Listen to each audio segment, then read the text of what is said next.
I had a great scouting trip when I visited Murray State in Murray, Kentucky.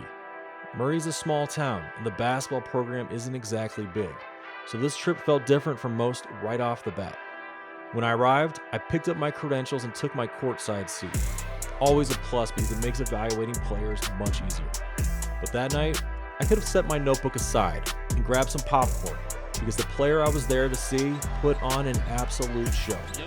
That night was my first time seeing Ja Morant. Truth be told, I was a bit slow to warm up to Ja that season. His path differed from most prospects. I didn't even know who he was before he arrived at Murray State. With most NBA prospects, I usually see them multiple times in high school before college. But with Ja, I had to catch up. Even though he was getting a lot of buzz, I was cautious. I didn't want to jump on the hype without a proper evaluation. I had him ranked pretty highly after watching film, but I needed to see him live before making any bold moves. When the game tipped off, Ja wasted no time making his presence felt. From the very start, he took control and never let up. By the end, it was clear. I had just watched a future star.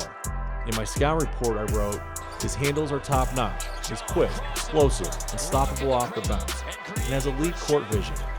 He's a crafty finisher with both hands and very assertive and confident. Of course, there were still areas for improvement. I noted that he was behind defensively in terms of fundamentals and effort. He lacked physical strength, was turnover prone, and needed to refine his outside shooting. But the talent was undeniable. The bottom line was clear. Ja Morant was the real deal, and that game confirmed it for me.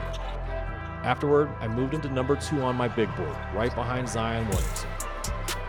Now, Ja's had a few bumps in the road since then, but I'm hopeful he'll get back on track. And I really hope so, because Ja Morant is as talented as they come.